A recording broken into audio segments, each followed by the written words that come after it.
Gawin yung 2-week vacation. 2 weeks na vacation. This end of June po, uwi po ako sa Canada for a quick break kasi ang tagal ko na rin hindi nakauwi sa amin po. Kasi last year, nung parang nakauwi ba ako last year? Hindi ko pa sure. Parang last year po I went home but just for one day.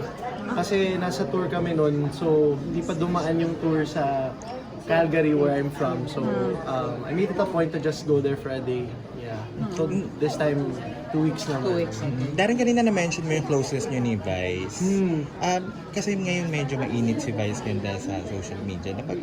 Nagkakaroon ba ng mga moments minsan na nagkakaroon ng open up kayong sa group ng Showtime hosts?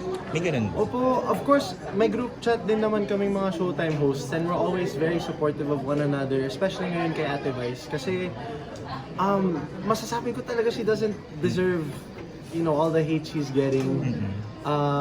And I randomly text her, you know, I text her that we're always here for you and we love you. Kasi napaka-genuine na tao ni Ate Vice. So masasabi talaga namin na she doesn't deserve the hate that she's getting right now.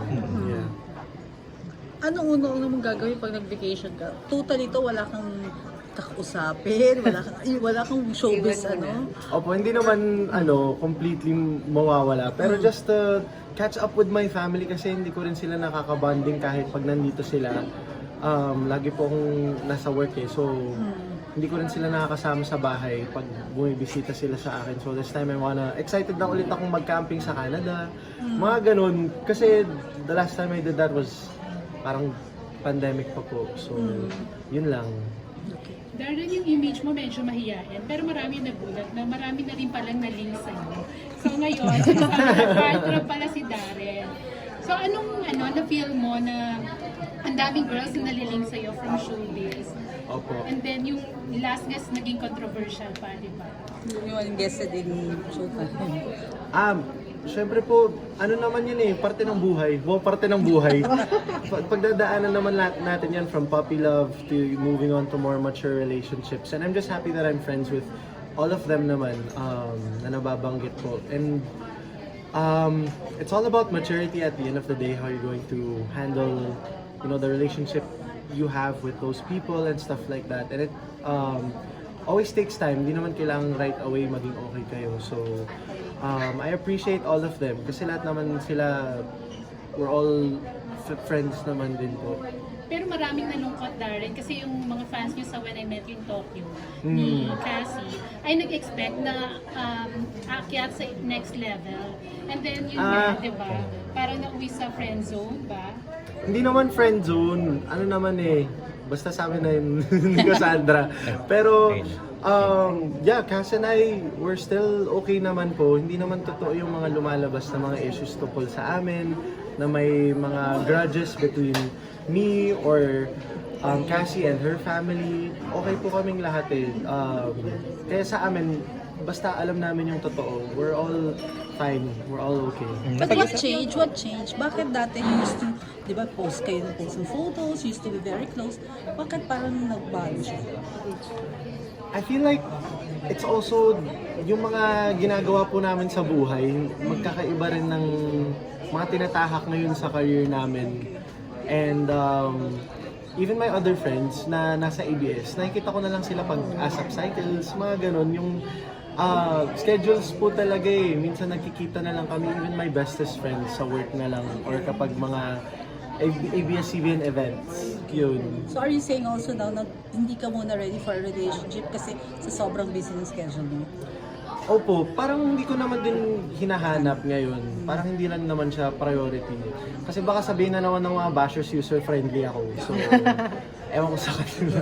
Oo, Hindi opo. mo magagawa privately eh, no? Kasi kahit paano lalabas at lalabas yan. Opo, syempre. Parte na yun ng pinasok natin sa showbiz. And I get it naman din. So, ibig sabihin, Darren, continuously pa rin na nagbe-visit ka sa bahay nila sa parents niya. Kasi di ba, you have a good relationship with them naman. Oh, but actually, I mean, si Mavi tsaka si Cass, before the concert, lagi rin silang nangangamusta, kumusta yung preparations for the concert. And they congratulated me as well. Yun lang, they weren't available to watch on that night. But I really appreciated it as well. Kasi lahat po sila ever since very supportive din sa aking career. Yun lang di na nagkikita masyado. Kahit sa mga endorsement shoots namin na magkakasama, hindi na kami magkasabay. Kasi, opo, magkakaiba na kami ng availabilities. So, naka-get ka naman ng good luck message from both of them. Opo, yeah. Very supportive, which I appreciate din. Always. Kayo ni Kylie nagkaroon din ng reconciliation or parang na-reunite kayo din sa Showtime, di ba? So after that, ano ba, yung parang na-reunite kayo, nagkaroon pa ba ng mga communication? Actually, nagka-reconciliation kami during the pandemic. So, in 2021, naging leading lady ko pa siya sa aking music video for Tama Na. And after that, naging friends po ulit kami. Like, we would hang out, mga times na makikita namin yung isa't isa sa mga events, nag-uusap na ulit kami. Tapos sa Showtime, yun nga, nakakatuwa kasi nakakapag-collaborate na yung ABS-CBN artist and GMA artist. So, ayun, nakakasampa na sina Kylie sa Showtime and stuff like that. And yeah, yun lang naman. Kasi parang sa amin, lalo na sa showbiz, hindi mo kailangang makipagkausap, ang tawag dun? Makipag-usap, yun pala. You don't have to be texting, communicating every day para masabing close pa rin kayo or okay pa rin kayo. Parang mararamdaman mo naman yun sa tao eh. Yeah, which is something that I've learned to grow also over time. Kasi ang dami na ring schedules ng lahat. Hindi na katulad ng dati na parang pag nagaya ka, available lang kayo po. So hanggang doon na lang kayo ni Kylie. Hindi na pwedeng maibalik yung mas ano pa. Okay na kami doon ni Kylie. Opo. Kasi may bago na rin daw siyang suitor ngayon. Ayun, di ko alam eh. Di ko pa siya natatanong pagkatapos na to. Yung mga kasabayan mo sa voice, syempre nag-celebrate sa 10th anniversary. You still talk to each other sila? Hindi rin po masyado. Wala na rin Opo. chance to see each other. Yeah, actually, ngayon lang kami ulit talaga nag-reunion ni Laika. That's when I saw her again for the rehearsals of my concert. Tapos yun, natuwa kami kasi na-realize namin, grabe no, 10 years na tayong nandito ever since The Voice Kids. We've still been singing and stuff like that. Yun lang, hindi na kami nagkakaroon ng projects or events na magkasama, kaya hindi na kami nagkikita rin po. So, I was really happy to see Laika. Tsaka, isa rin siya sa mga umuo agad. Masaya siyang naging parte ng D10. Darren, as diba you're venturing into new music, songwriting, parang yung last na single mo, sabi mo, experiences na iba. Willing ka rin ba na moving forward sa iba mong songs, sarili mong experiences, para, you know, in 10 years, look back ka na parang reflection din siya ng naging journey mo. Opo, syempre, actually, ano ba? Yung mga sinusulat ko nga recently, May ano naman. wala namang masyadong relation sa akin, but I hope in the future I can write songs where, yeah, it's a reflection of my journey or my life at the time I wrote the song. Of course, importante rin po yun for, you know, connection as an artist to your audience, and also personal life ko, like you mentioned nga po, maganda rin na when I look back on it, ito yung pinagdadaanan ko at the time. Thank you, Darren. Darren, kanina na-mention mo yung name ni Catherine na isa sa mga bumili ng ticket. Oo nga po.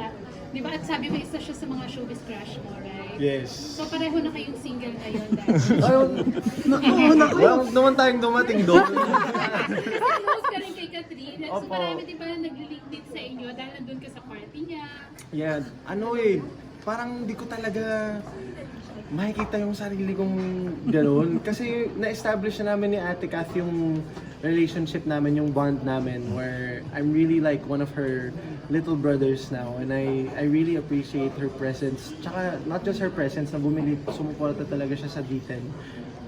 So yun, di ko naman papaabutin sa ganong level. Opo. So close kayo ni Catherine tsaka ni Daniel because the House of Us. And nakasama mo rin si Daniel last time sa concert. Nagkaroon ba kayo ng communication doon? Hindi po kami nagkita ni Kuya Dij kasi magkakaiba kami ng time slot tsaka dressing room, tapos umuulan pa at the time, as in bagyo levels. So hindi rin po ako nakababa to go to his standby area, or parang wala pa siya sa labas nun kasi nga umuulan.